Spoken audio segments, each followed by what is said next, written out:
Je veux que tu le sois celui que le Seigneur nous a envoyé.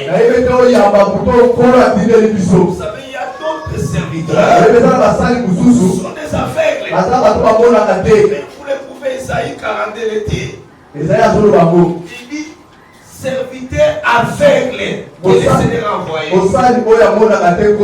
Maintenant, nous avons besoin des gens qui peuvent voir.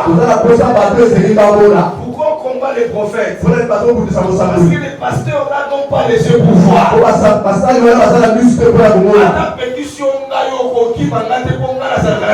Amen. Et cet homme que je vais présenter aujourd'hui, il a les yeux des dieux. Il a l'oreille des dieux. Pasteur, le prophète, le déjà la bureau. Calme. Oh, il parle de la part de Dieu.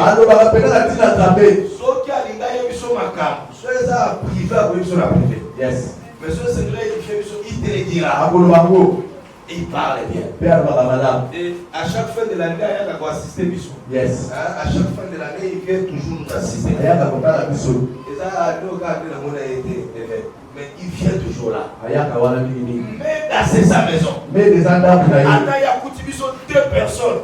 Ma maison, c'est sa maison. Mon église, c'est son église. Les enfants sont ses enfants. Et tout le temps qu'il a fait que nous, Pasteur Junior. Pasteur, tu vas dire savoir là. Tout qui les Amen. Les enfants, les témoins, les respect, considération. Amen.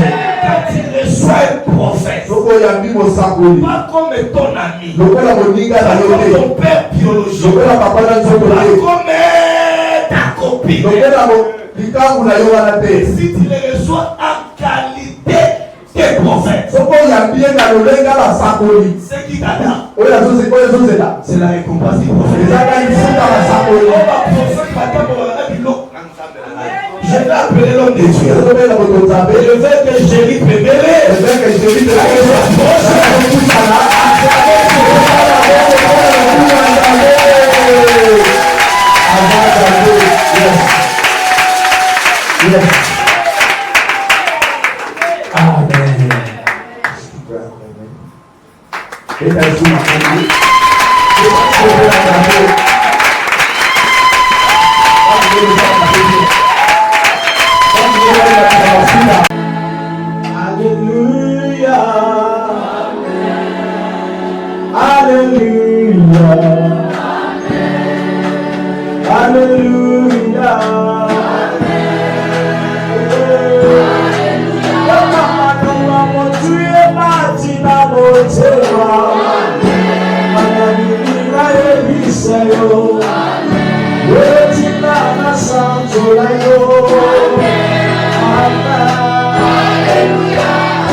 Je ressens une forte onction ce matin.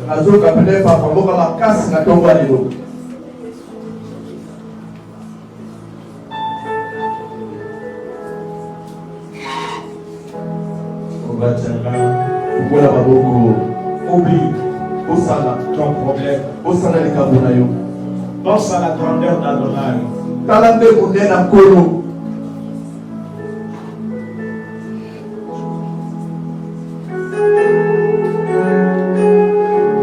Oh, je vois le ciel.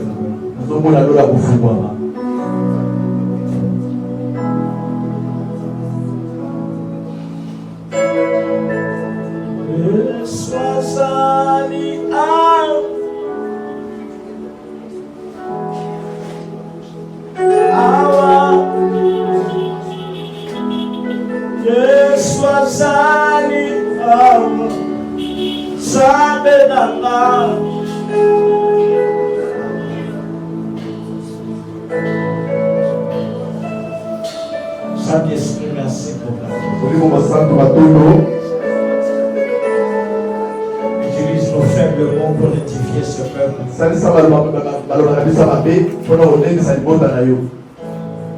Qu'il te plaise de passer par ma modeste personne pour édifier ce peuple.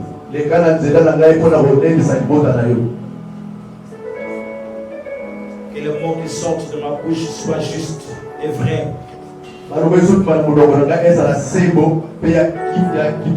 C'est quelques petites minutes, fais-le bien. Amen. Amen. Acclame.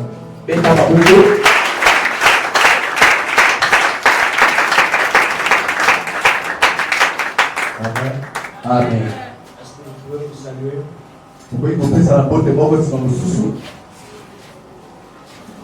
Amen. Ça fait longtemps que je lis cette salutation-là. Parce que nous avons eu pareil une salutation du confinement. C'est encore comment on se salue dans le confinement. Confinement, quand on était dans le confinement, on saluait plus comme ça. Dernièrement, pendant le Covid, regardez, on se salue comme ça. Amen. Amen. Je déteste cette salutation. Dis Amen très fort. Amen. Est-ce qu'on peut vous? Nous sommes dans, avant de, comme on dit en français, de faire le respect de certaines civilités, lisons la parole de Dieu. Et puis nous passerons en civilité et commencer à prêcher. Amen. Amen. Okay. Juge chapitre 6, je vais faire une lecture en kangourou. Ça veut dire, je vais lire les versets essentiels. Voilà, amen. Amen. Je lis, je saute, je lis. Juge chapitre 6, verset 11. Amen. Amen. Écoutez, suivez-moi comme si c'est la première fois pour vous de me voir pour certains. Alléluia. Voyez-vous, pour un message parfois de 40 minutes, on se prépare pendant des heures dans la prière. Je disais au pasteur tout à l'heure au bureau que j'étais debout depuis 4 heures. Pour juste préparer ce message pour vous. Amen. Amen. Si tu sors ici tel que tu es entré, ça veut dire que tu ne sais pas pourquoi tu étais venu. Maintenant, c'est ton Amen. J'aimerais qu'on prêche ensemble. Amen. Amen. Prêchons ensemble ce matin. Mon message sera relativement court, je prêche. Sera bref. Et vous allez vous pousser. Je vais faire quelques 10 minutes de la prophétie. Amen. Amen. Et puis je prie. Et la salle pour la vidéo. Qui aime la prophétie? Il faut aimer la prophétie. Surtout quand elle vient de Dieu. Amen. Moi je suis la preuve de la prophétie. Amen. Amen. Amen. Voilà, je crois que Dieu parle. Puis fin l'ange, Juge 6, verset 11. Puis fin l'ange de l'Éternel. Je vais faire la lecture seule. Comme ça, on va gagner du temps. Je vais expliquer. Amen. Puis fin l'ange de l'Éternel. Il s'assit sur le térébinthe d'Ophra qui appartenait à Joas de la famille d'Abézer. Gédéon, son fils, battait du froment au pressoir pour le mettre à l'abri. Et l'ange de l'Éternel lui apparut et lui dit: l'Éternel est avec toi, vaillant héros. Amen. Gédéon lui dit à mon Seigneur: si l'Éternel était avec nous, pourquoi toutes ces choses nous sont-elles arrivées? Alléluia. Amen. Où sont maintenant tous ces prodiges que l'Éternel nous avait dit? Amen. L'Éternel ne nous a-t-il pas fait monter hors d'Égypte? Maintenant l'Éternel nous abandonne et nous livre entre les mains de Madian. Alléluia. Amen. Verset 15. Gédéon lui dit: ah mon Seigneur, avec quoi délivrerai-je Israël? Voici ma famille la plus pauvre de Manassé. Je suis le plus petit de la maison de mon père. L'Éternel lui dit: amen, je serai avec toi et tu battras Madian comme un seul homme. Verset 17. Gédéon lui dit: si j'ai trouvé grâce à tes yeux, donne-moi un signe pour montrer que c'est toi qui me parles. L'Éternel pointe ici jusqu'à ce que je revienne auprès de toi, que je t'apporte mon offrande, que je la dépose devant toi. Et l'Éternel dit, et l'Éternel, je comprends très bien, et l'Éternel dit: je resterai ici jusqu'à ce que tu viennes. Alléluia. Un Dieu a entendu un humain. Alléluia. Amen. Gédéon entra, prépara un chevreau et fit avec un épha de farine, de pain sans levain. Il mit la chair dans un panier et le jus dans un pot et lui apporta sur le térébinthe et le présenta. Alléluia. L'ange de Dieu lui dit: prends la chair et le pain. Alléluia. L'ange lui dit: prends la chair et le pain sans levain, pose-les sous le rocher et répands le jus. Il fit ainsi. L'ange de l'Éternel avança de l'extrémité du bâton qu'il avait à la main, toucha la chair et le pain sans levain. Il s'éleva du rocher un feu qui le consuma. La chair, le pain et le pain sans levain. Et l'ange de l'Éternel disparut à ses yeux. Alléluia. Amen. Amen. Verset 22. Gédéon, voyant que c'était l'ange de l'Éternel, dit: malheur à moi, Seigneur, car j'ai vu l'ange de l'Éternel face à face.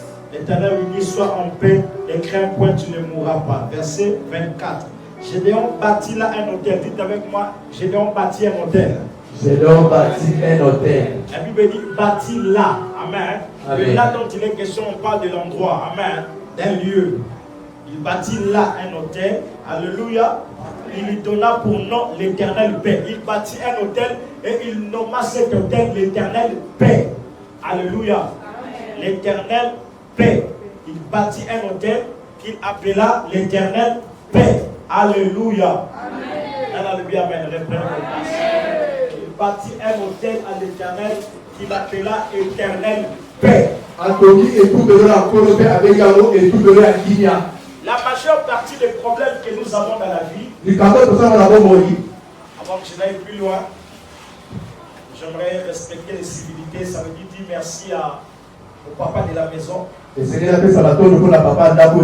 prophète Joseph Ngoual, un homme dans le cœur. Je lui disais ça au bureau et j'aimerais le dire devant toutes les personnes. Vous avez un pasteur qui a non seulement une belle apparence, mais qui a un cœur tout à fait vaste. Alléluia.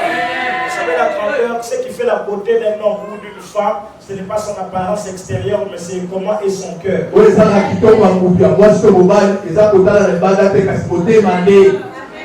Amen, très fort. Amen. Vous avez un pasteur extraordinaire. J'essaie de voir je parle. Il y a quelques années, il y a 2 ans passés, quand j'ai eu l'opportunité pour la première fois de venir travailler à Méda, pendant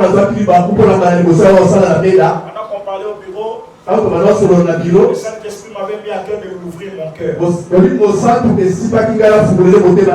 partager avec lui certains problèmes. Vous savez, dans la vie, il y a les hauts, il y a les bas. Alléluia. Amen. C'est dans les bas que le Seigneur te montrera la nature des cœurs des gens qui t'entourent. Écoutez-moi très bien. Quand tout va bien dans ta vie, tu ne connaîtras pas bien les gens. Parce que quand tout va bien, même ton pire ennemi cherche à devenir ton ami. Retenez ce principe. Lorsque tu vois ton ami marcher avec ton ennemi, les deux sont de tes ennemis. L'un est un ennemi caché, l'autre visible.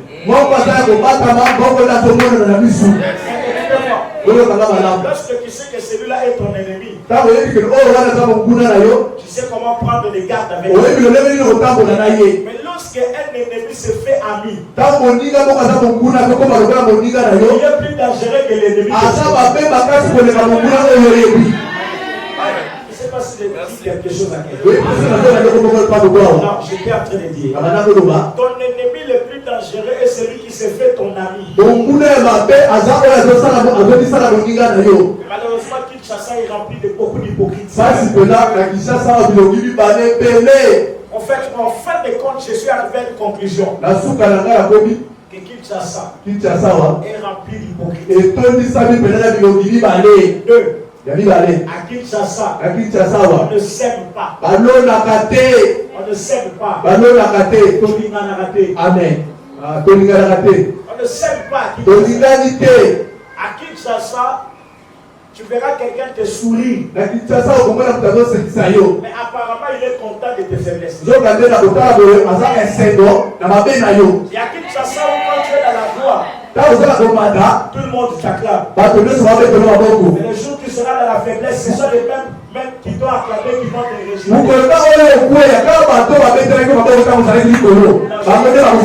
Moi, je parlais de Kinshasa, donc c'est la nature du Congolais. Mais c'est partout dans toutes les provinces. Dans la voisin, vous savez que vous allez hypocrite. Je n'aime pas les hypocrites. Et puis dans la vie, vous allez la face athée, vous allez la face pété. Amen. Comme vous avez le bas. Amen. Vous avez qui vous commoté exagéré, mais comme vous avez le thème, tout le baraté. Fata la makambu. Et voilà, amen. Amen. Makambu, fata. Oignon, makakati na yo. Et kangelo ma porte. Et au fin de compte, à force, on va ma malade. Tu vas commencer à avoir des problèmes d'estomac. Pourquoi? Parce que tu ne sais pas dire. Bien aimé, je préfère mieux quelqu'un qui me dit la vérité avec amour que quelqu'un qui me dit la vérité.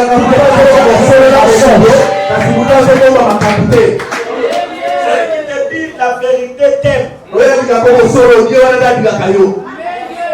Et celui qui, quand est avec toi, rigole et te critique, il est ton bien aimé, il est ton pire. Il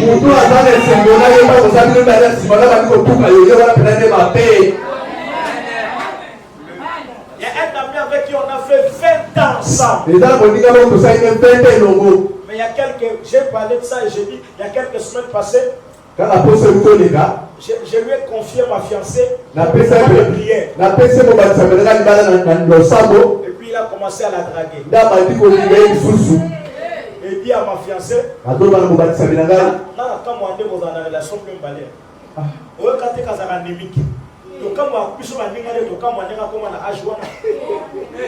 un ami, un frère avec qui on a fait 20 ans.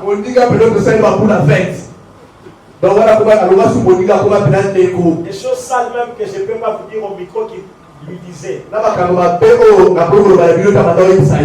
ami qui drague ta femme, ce n'est pas ta femme qui le drague, c'est toi qui veux faire du mal.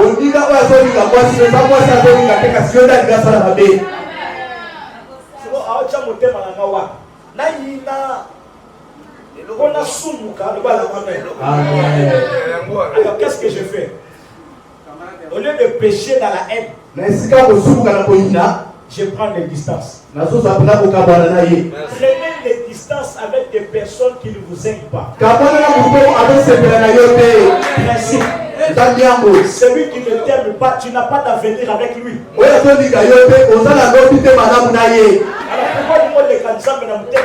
pourquoi une relation dans laquelle il n'y a pas d'amour, ne force pas, on n'aime pas quelqu'un par pitié.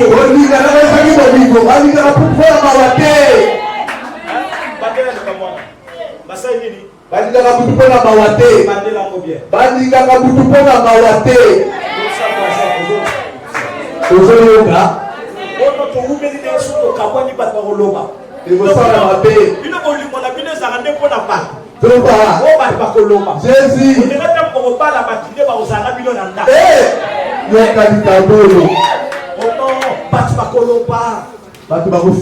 Écoutez, moi je vis actuellement dans un monde qu'on appelle le monde de je m'en fous. Donc, si tu me critiques moi, tu perds ton temps. Mon cœur a été tellement trop blessé en amitié, en amour. J'ai tellement trop été blessé dans le milieu des pasteurs que le Seigneur a amené mon cœur à atteindre la maturité. Un cœur qui est blessé devient une vie qui est forte.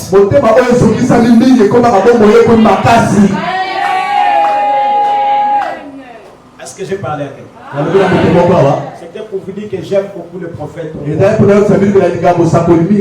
Parce qu'il est sincère. Amen. Amen. J'ai fait une publication il y a quelques jours et j'ai vu, il a commenté sous le mur. Il dit, je t'aime beaucoup. Et mets ta terre aussi. L'interprétation, mais je voudrais t'interpréter. L'interprétation, c'était Kala. Ça fait du bien. Et ça va bien. Ça fait un duo. Ça fait un duo terrible. Un featuring incroyable. Et ça le featuring moi à casse. Un featuring extraordinaire. Je vais te renvoyer l'ascenseur. Nazo songi sera au pays ayo. Pour te dire que je t'aime aussi. Ngai pena ligiwa. Songi sera.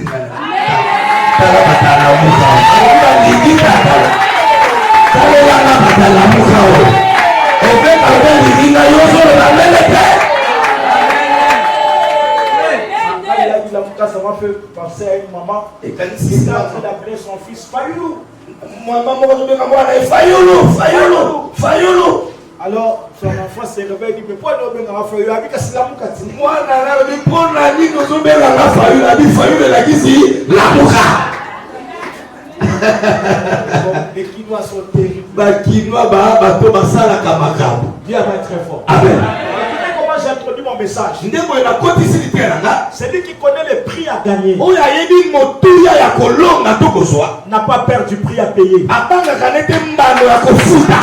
que celui qui connaît ce qu'il poursuit. Alléluia. Amen. Il sera motivé dans son aujourd'hui. Dis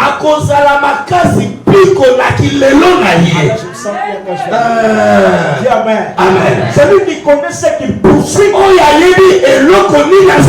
sera motivé dans son aujourd'hui. Quand vous allez au Kassai à Chikapa, celui qui donne, ce qui donne la force aux chrétiens,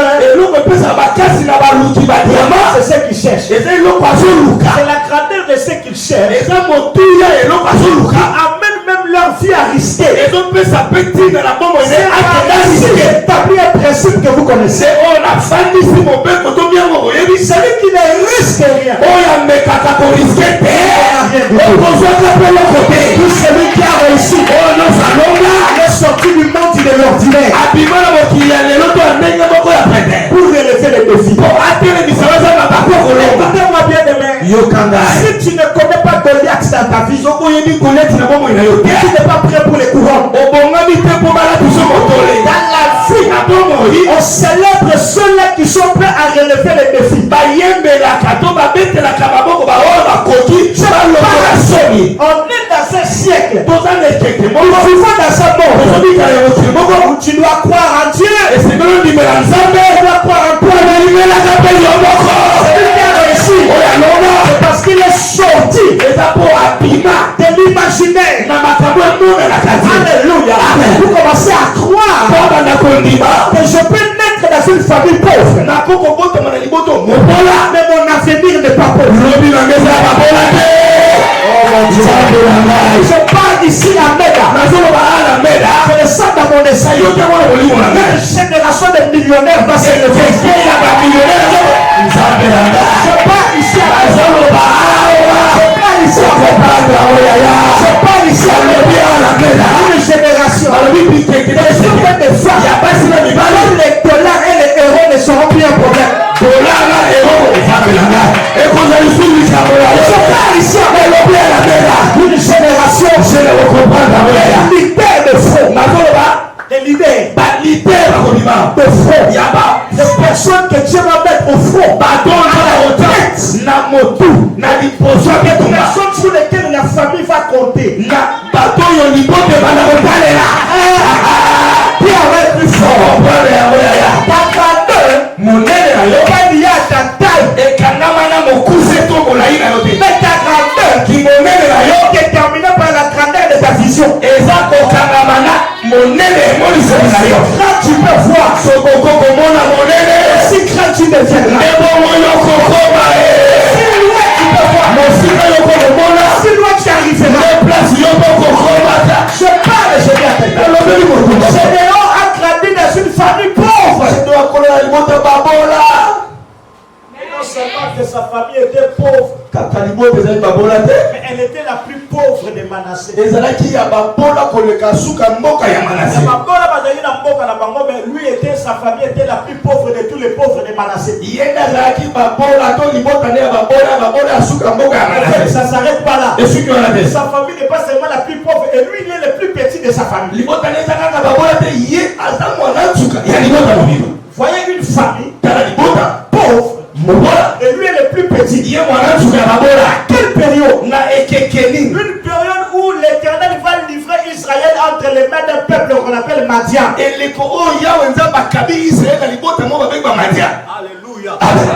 Est-ce que je peux parler? Je sens que je dois. Est-ce que je peux parler? Dans ce moment-là, tu veux bien l'écriture. Quand ça viendra, tu dis après, tu te lèves, tu acclames, tu fais tout ce que tu veux.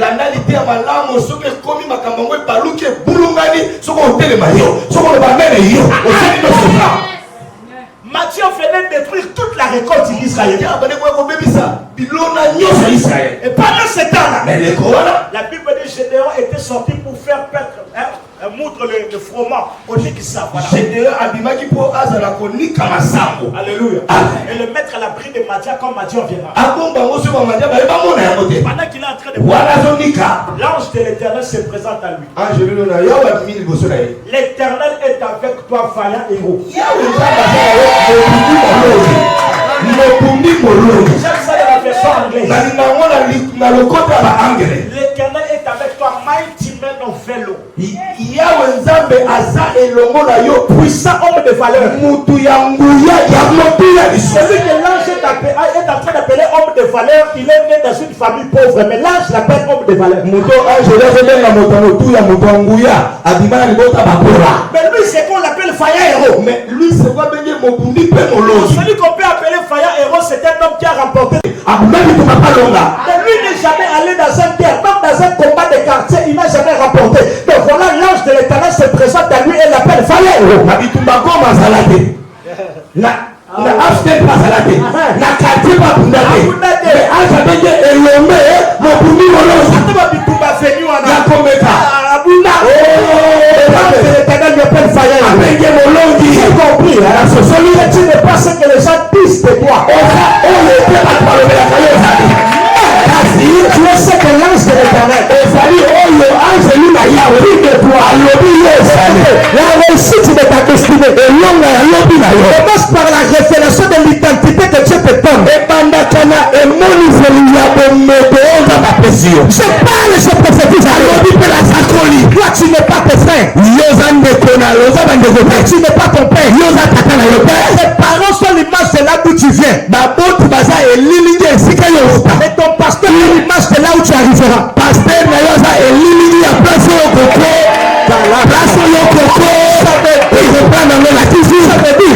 C'est que ton père biologique ne t'a pas donné. Sous la couverture de l'ombre prophétique de cet homme, de sa famille. Alléluia. Tu peux sortir de ce lieu riche. J'étais en train de dire ceci.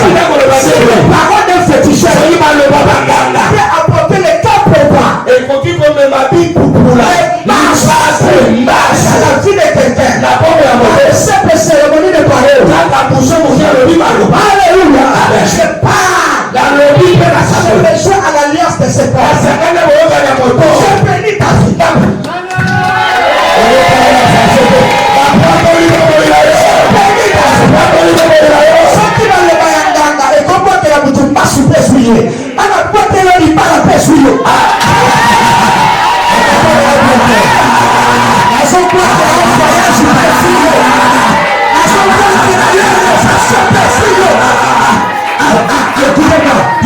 Mon esprit est ouvert et ça c'est prophétie.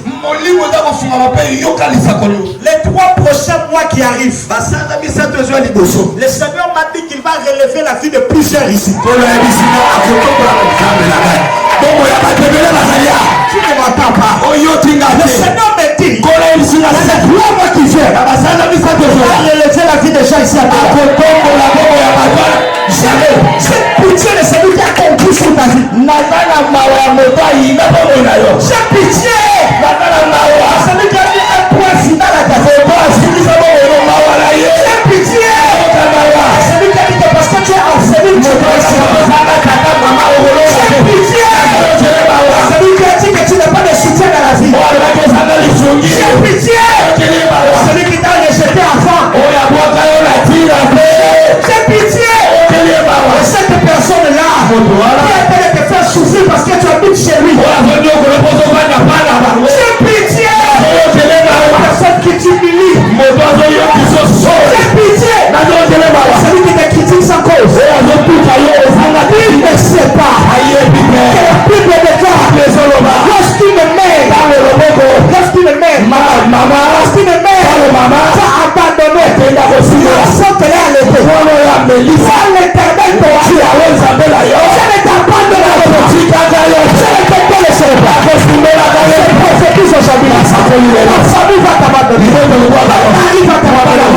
Ta fiancée va t'abandonner. Ta famille va t'abandonner. Le Dieu de Méda, le Dieu de Joseph, il ne t'abandonnera pas.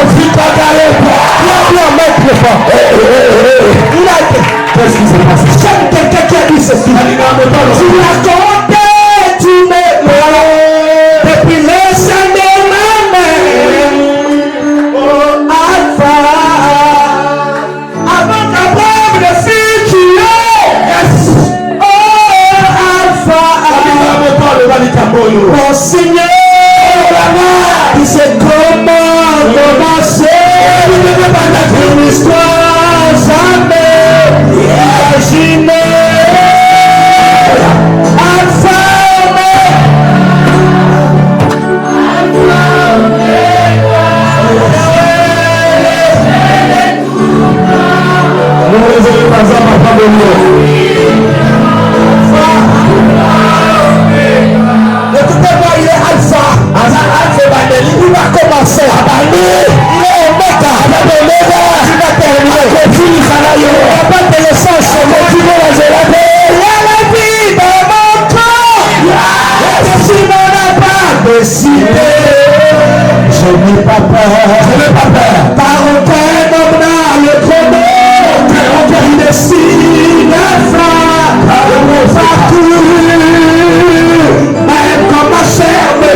ou ma grand. Dans ma chair, sera fatigué. Quand les gens ne t'auront des limites, l'horloge de Dieu n'est pas l'horloge des hommes. Je vais parler à quelqu'un pour les gens ne savent pas. Quand ils sont en train de t'humilier, ils te mettent dans la position idéale pour que Dieu te regarde.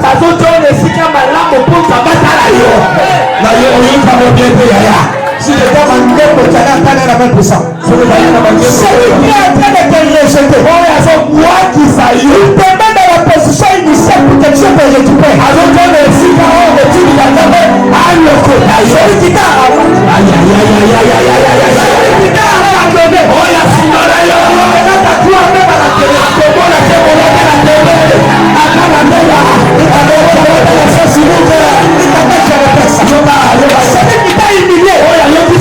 Il fera ta gloire à la télé. Même sur Facebook, il fera comment là. Et finalement, il ne va pas supporter. La seule chose qui fait mal à ton ennemi,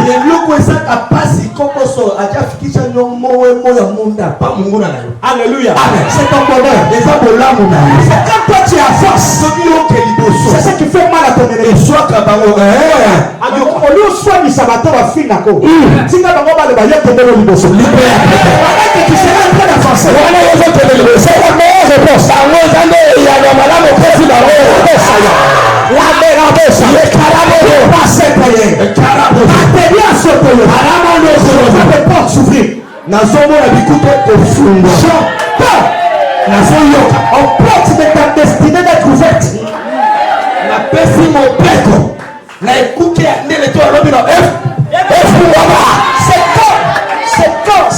C'est quand tout devient difficile que l'éternel se révèle. Regardez, plus qu'il y a du soutien dans la vie, Dieu sera tranquille. Mais c'est quand tu n'as plus personne. Téléphone dans ma longue c'est pas en ce moment que tu as besoin de connaître celui qui s'appelle Jéhovah Shalom. L'éternel notre Père. Voyez-vous, Dieu savait que dans la vie de Gédéon, il n'y avait pas de tranquillité. Parce que je peux dire quelque chose. Descends un peu plus loin. La majeure partie des problèmes que nous avons dans la vie, c'est à cause de nos origines. Je vais répéter. La majeure partie des caractères que la plupart d'entre vous ont instables. Et puis quand tu lui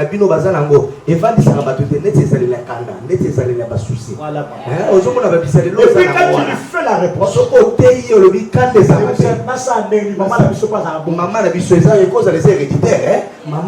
quand tu lui fais la réponse, je ne sais pas. Et la majeure partie des problèmes spirituels que tu as, c'est à cause de tes origines. Et ça,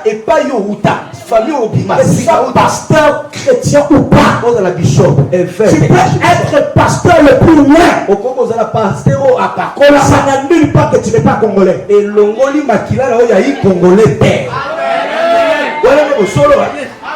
Majeure partie des problèmes que vous avez, c'est parce que vous ne traitez pas la source. La majeure partie des problèmes que vous avez, c'est à cause des hôtels de balles qui sont érigés dans vos familles. Tu ne peux pas progresser si tu ne sais pas les identifier. Mais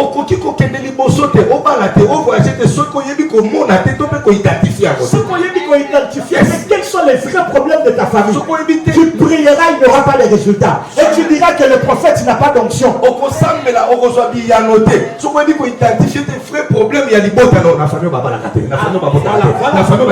avez des choses qui se répètent.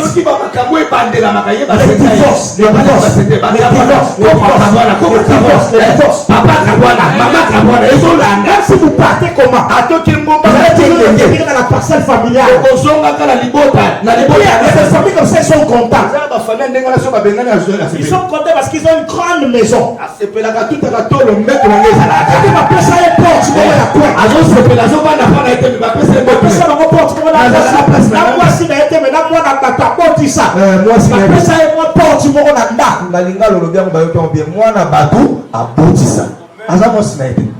Merci pour la précision. Voici ma femme. Vous allez l'aide. Oh mère. Oui, tu as raison, mère de tes enfants. Maman ya bana na yo. Madame moi si na hôtel l'aide. Amen. Moi ça sert David. Bah si ça te choque, excuse-moi, mais j'ai dit la vérité. Ce qui est petit sur les bakous, sauter les bakous là. Tellement dans les fantasmes des Kardashians. Alina comme quand on passe le Kim Kardashian. Allez, comment que le bête ça va tourner comme la vitamine et tout ça. Maman bête il pouvait ça lui boyer. Allez, à commission du na béton on va déposer béton ya maté. Pas ami. Il faut pas mettre pas maman le béton. Azana na oh maman la reine. Avec un béton. A béton. Béton bimo la il y a mis basi béton, il y a mis bas les birin.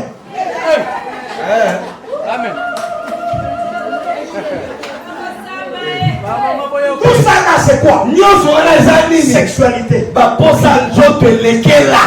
Voilà de la majorité destinée pour quelle fin?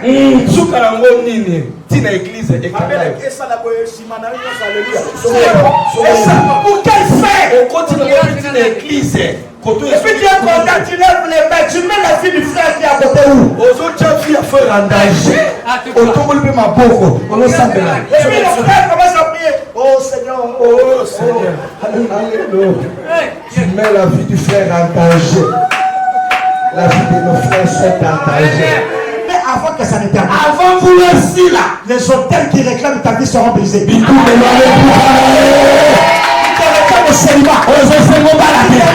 Si matin 1000 $, les réclamateur, moi, si matin 500 $, les athées. Les gens comme on a 300, comme on a 380, en zone de fête. Parce que l'autre de Samoana, amen. Au moins la belle qui tout. Au moins la maladie, on va comme on va bizarre. Moi la belle qui se malade qui béca. On déjà des trucs au Talibo. Dernièrement, j'ai ma fille qui a 14 ans. Elle est tombée malade. Amen. Si tout va bien, on peut l'opérer même ce mardi après-demain. Alléluia. Elle est malade. Et puis le docteur, j'ai dit, fais l'ordonnance pour ça, malariale. Et puis il me fait une ordonnance de 108 000 francs congolais. J'ai demandé au docteur, c'est toi, il va acheter ça. La tenue docteur, il y a 108 000 francs. Oh non, papa, quel est mon point? Donc, on va te déposer ça prix à 50 000 €. Comment vous comprenez à 14 ans qui s'est battu dans 5 000 €? Oui, même si on a ça, oui. Ça, l'ordonnance, monsieur. À ça, l'ordonnance, monsieur, il 38 000. Il a dit, il plus fort. Mais quand j'ai ma fille a des crises qu'elle fait bizarre. Moi, la crise doit s'attaquer à mon boulot bizarre. Elle est là, vous la voyez en forme. Elle fait des crises bizarres. J'ai compris qu'est-ce qu'il fallait que je fasse. C'est deux secrets. Le monde spirituel est gouverné par des lois et des principes. La plupart des personnes qui sont ici, on te voit dans le monde matériel, mais ta vie est régie par des gens que tu ne vois pas. C'est aussi contrôlé par des lois spirituelles. Tu avances, mais il y a une ficelle invisible que tu ne vois pas qui te retient là.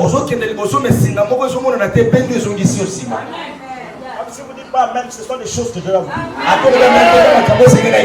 Il y a des victoires que vous ne pouvez remporter que lorsque vous identifiez les hôtels qui réclament votre famille. Et vous ne pouvez pas réussir si vous les renversez. Et si vous n'en bâtissez pas d'autres. Et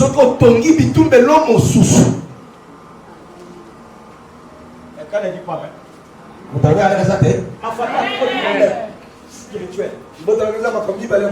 Quand on se marie, on se sépare. Amen. Toutes mes sœurs qui sont divorcées et celles qui ne sont pas divorcées sont veuves. Ba o nyonso ba bala ba kabwana te. Baza bato ba kufila mibali. On a découvert dans notre famille. C'est une incompréhension terrible qui a créé des discordes entre nous, les enfants d'un même père. Et ça, nous comprenons.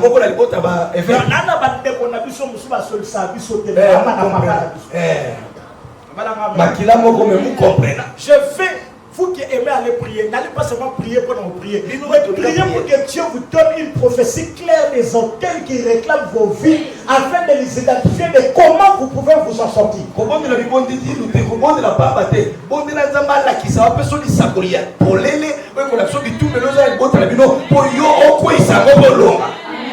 y a des choses que vous devez faire. Pas seulement des prières, mais des prières précises et des actes à poser. J'ai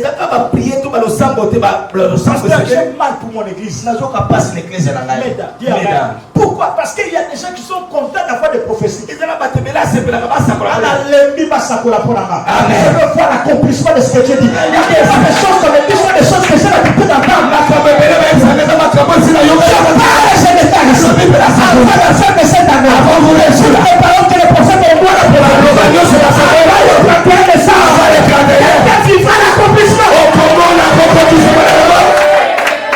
Je suis fatigué. De façon à casser la finale. Non, on a blocage, mais ça va tout le monde casse la famille, la ville raté le roi. Dans le bien, mais. En fait, tu as dit la vérité, mais comment je peux m'en sortir? Le problème n'est pas la prophétie que je reçois.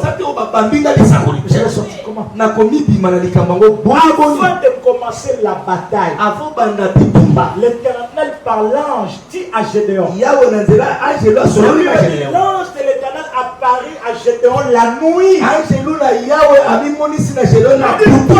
taureau qui a 7 ans.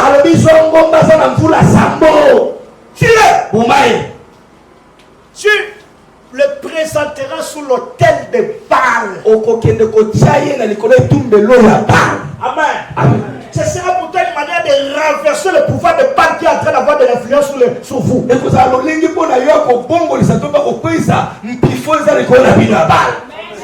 Pourquoi un taureau de 7 ans? Parce qu'Israël était sous l'oppression des Mandadites pendant 7 années. Il fallait un hôtel qui a la représentation du même nombre d'années. Je ne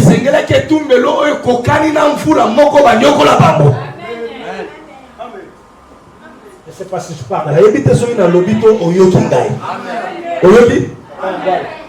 Le Saint-Esprit est ici. Je peux voir des vies que Dieu veut libérer ce matin. Il faut se payer là. Yes. Yes. Aujourd'hui, vraiment, mon bal est heureux. Pourquoi tu parles de ça heureux? Il va d'abord te qu'est-ce qui fait que nos parents ont fait le mariage? Ils ont 45 ans. Maman a 50 ans, 51 ans dans le mariage. Monsieur la maman on était la prière à sa poufa. Yes. Il y a des hôtels dans nos familles. Quand j'ai compris ça, je suis allé prier au campus. Le Seigneur m'a dit, va voir tel homme de Dieu. Mes amis, il me restait de l'argent que je réunissais pour prendre une garantie locative. Pour me reconstituer un peu, je voulais prendre juste un studio avec une douche à l'intérieur et la chambre, tout ça. Le Saint-Esprit me dit, tu vas renverser l'hôtel en bâtissant un autre. Dites Amen. J'ai pris $320 que j'ai gardé. J'ai mis dans l'enveloppe. Je suis allé voir l'homme de Dieu, prophète, chez qui Dieu m'orientait. Que vous connaissez dont j'étais le nom. Il me connaît. Un grand homme de Dieu. Il était touché de voir un grand homme de Dieu comme moi. À son niveau. Je pouvais imaginer peut-être quelqu'un. Mais pas toi, chérie. Je pouvais imaginer toi, tu pouvais venir. J'ai enlevé mes chaussures. Je suis entré dans son bureau avec les chaussettes. J'avais porté une veste, j'ai enlevé. J'ai commencé à pleurer à ses pieds. Lui a même commencé à pleurer. On a pleuré tous les deux au bureau comme un enfant. Qui suis-je moi? Vous priez pour ton chéri, il n'est pas un petit, c'est un grand. Il a commencé à pleurer. J'ai senti le feu de Dieu. J'ai commencé à pleurer souvent. Pendant que je pleurais, je voyais l'image de ma mère. Qui a sacrifié ses bijoux pour ma vie. Elle a donné des offrandes alors que j'étais dans le coma en train de mourir. Elle prend tous ses bijoux. Elle appelle chez le pasteur Coutinho, dit mon fils est en train de mourir, que Dieu se souvienne. Je me suis souvenu de ma mère qui fendait ses pannes pour soutenir l'œuvre. J'ai pensé à mon frère aimé. J'ai pensé à ma soeur Bibiche. J'ai pensé à comment on est né dans la famille. Les larmes coulaient parce qu'il est un généon devrait se lever. Je vais dire à quelqu'un ici, ta famille changera. Toi tu te lever. Et si le temps que toi tu sommeilles, rien ne va se passer. Parce que toi tu es le généon de ta famille. Je prophétise et je déclare. Toi tu es le généon de ta famille. Je prophétise et je déclare. Toi tu es le généon de ta famille. C'est par toi. C'est par toi. Et les sens de malheur seront brisés. J'ai fait mon offrande comme un hôtel que je bâtissais en pleurant. Je me restais 3000 francs pour payer la moto et rentrer. J'ai pleuré. Écoutez-moi. Il y a des hôtels que l'on doit renverser. Et des hôtels qu'on doit bâtir continuellement.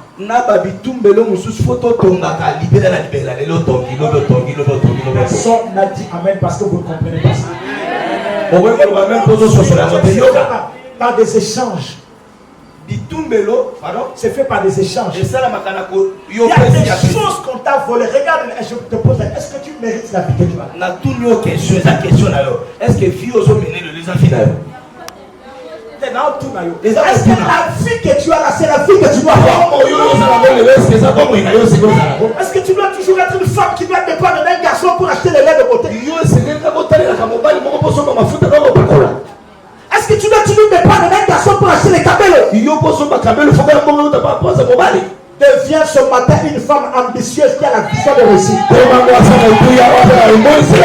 femme un jour où l'homme aussi va manquer. Au lieu de combien la vie bien vie d'ailleurs. On dit je ne suis pas seulement une femme qui te donne le plaisir sexuel. Mais je suis celle qui a la plus petite. Faisons pour atteindre une aide semblable.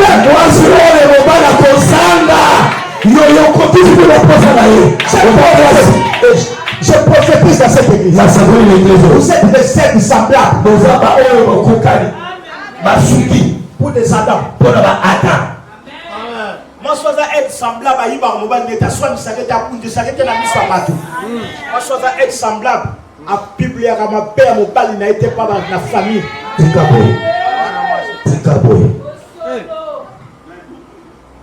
Moi, si on a être semblable, c'est celle-là qui est sage. Aïbika a raison. Mais pour la préserver, mon père n'a mis sa famille.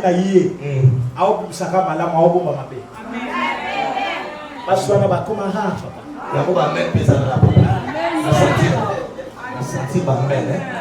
Moi, si on a comme sa maman pour qu'il ait un camarade, ça va souffler. Et puis ma maman pour qu'il ait comme sa panne dans la bango à passer, ça dit passe, banna, il y a passé un panne dans la bango. Comme ça, on va panne dans la bango, ça va souffler.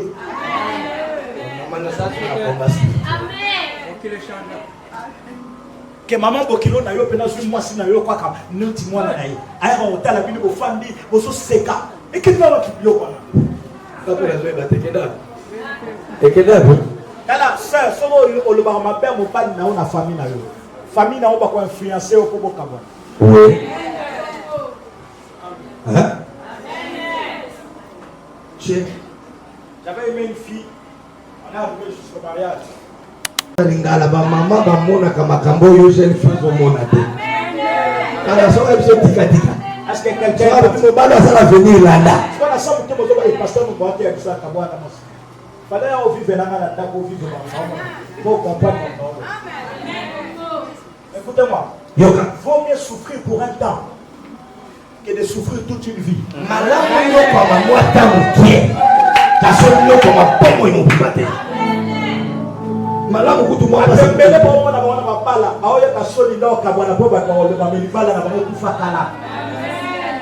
Sauver ma apparence, ma pasteur. Dans la master, moi, pasteur, d'ailleurs, bien dans le lot. Tout coûte des choses. Ah, c'est la canne, on a parlé de papa, on a zané dans le on a un mobile, on a un masque. Dernièrement, je suis moins incompréhension pour montrer ça. Pasteur a petit type d'un mouvement. Pas à costaud. Mouvement. Pasteur a quoi? Il son on est salé la mission moi dans la baroque et puis habiter à soi phase. À pas bien. Dans deux tours, on va me faire compte à scanner. Non, non, pas bien. Thomas. Abami moi pasteur phase. Ami, tu vas faire le bail au fond. C'est simple là, Seigneur. Les anneaux. Mike a sali aux femmes il y a $320.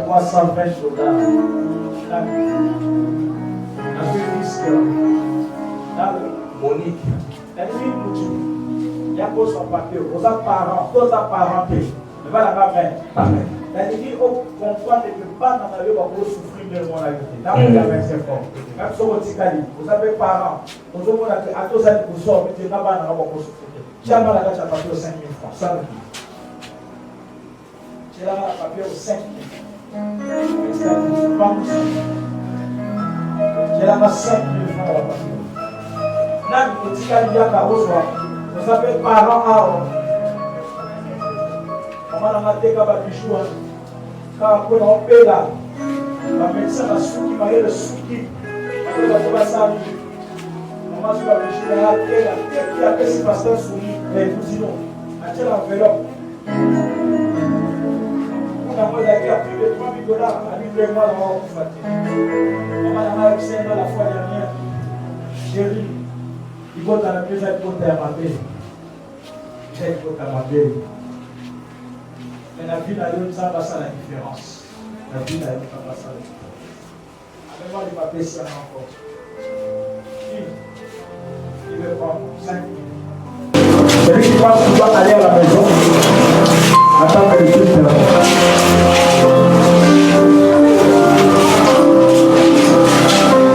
Ne fais pas le contraire. Fais selon que l'homme déjà a expliqué pour toi. Au sein de la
baninga te na 11 jours ozomona biela zaba lobe amena bie wana aresevoir biela semelo bafuela bakuba nzambe yanga bazoboya semelo bafuela bakuba azoboya kaka semelo bakobekanga badi esoa okorepetele la famille papa bala te yobala atonga te yobonga nzambe mutema mutafeba neno wana antoka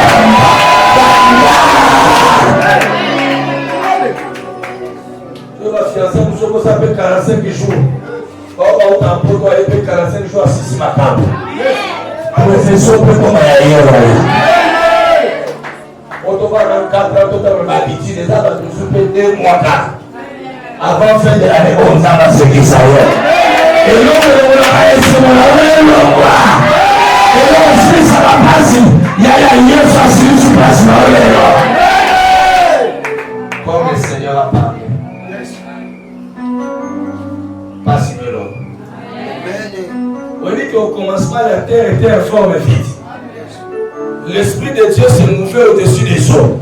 C'est la parole, non? Mais quand la parole était sortie, et séparée dans Maïna la pata, et l'Esprit était au commencement. Mais le corps du Lobédima qui était Maïa et Sade. Nazo bilisa maloba na fina yo bonga kaso ba paralo ba bonga ke ayo moyo ya jambo sana kala yango nazo libere parole le kola fina yo bonga ba mapasa ya bonga kaso ba bosa ko bate wala kama la bien sala bile ata bolimo sali il faut lilober loba. Et puis Salama, la télévision de la ange la nommée Mamaloba Dios. Et la Roba de la Roachi, la famille à Tatamo Sandozo, Yamade la Robinano, et Zali Lena. Non, remplacer Maloba Biwana, Namaloba Mala. Joseph est ici, Bandekonaye. Ma bébé Kana qui vous salé dans le cas. Nzamba chanja la bola. Lelo bakosutoka. Baseli accident na yo me bango de bakomi accident. Baseli ko hôpital de bango bakomi hôpital. Baseli ko kufa de bango wale la makala. Nzamba chanje ma bébé bakane na Dieu. Et comme favorable pour la vie. Soyez bénis. Soyez bénis. Soyez nzamba longa général la pauvreté à longa na la pour la vie. Nous sommes de la côte. Amen. Merci.